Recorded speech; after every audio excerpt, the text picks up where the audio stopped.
Pandemi COVID-19 tidak hanya berakibat krisis kesehatan, tetapi juga ketidakstabilan ekonomi.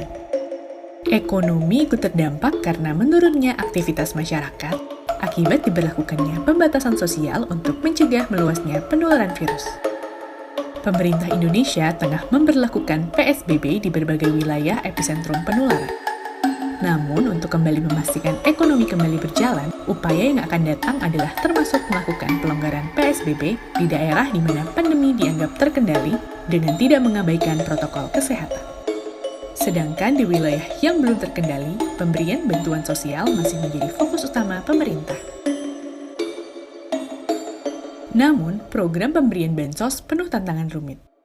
Tidak sinkronnya data penerima bantuan sosial dari pemerintah, sejumlah bantuan tidak tepat sasaran. Bantuan paket sembako yang dikucurkan oleh pemerintah Provinsi Jawa Barat salah sasaran. Masih banyak warga belum memahami bahwa program bantuan sosial tidak datang dari satu pintu yang sama. Ada 8 program bantuan sosial dari pemerintah dengan bentuk dan jadwal penyaluran yang berbeda-beda. Kurangnya pengetahuan akan informasi ini dapat menimbulkan keresahan, karena ketika salah satu pintu bantuan datang untuk seorang warga yang lain bisa merasa tidak mendapat keadilan. Padahal bisa jadi warga yang lain akan mendapatkan bantuan di jadwal yang berbeda dari pintu bansos yang lain. Masalah lain datang dari sisi data. Sebelum pandemi terjadi, bansos di Jawa Barat ditujukan untuk 25% warga Jabar atau sekitar 9 juta jiwa penerima bantuan. Selama pandemi, angka pemohon bantuan naik menjadi 63% dari penduduk Jabar. Artinya, 2/3 warga Jabar saat ini meminta bantuan kepada negara. Masalahnya, data existing-nya belum diupdate, maka orang meninggal masih ada, orang yang sudah rumah 2 tingkat masih tercatat, padahal ekonominya sudah membaik. Selain itu, terdapat masalah ketidaklengkapan data dalam pendataan warga miskin baru yang terdampak ekonominya akibat pandemi. Ada nama, alamat, tidak pakai nomor KTP. Nama, alamat, nomor KTP-nya tidak lengkap, hanya setengah. Sehingga saat ini Jabar tengah melakukan perbaikan data sekitar 1,7 juta KK untuk divalidasi sebagai penerima bantuan.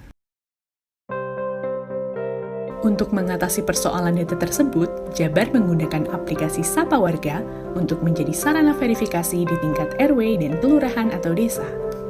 Sistem input dan format data yang disediakan di Sapa Warga memudahkan RW dalam melakukan verifikasi data calon penerima manfaat, serta menjamin akurasi dan validitas data yang masuk. Penggunaan Sapa Warga untuk verifikasi data penerima bansos di Kabupaten Sumedang yang mencapai 98% pun diapresiasi KPK karena data yang diajukan bersih dan tertib administrasi.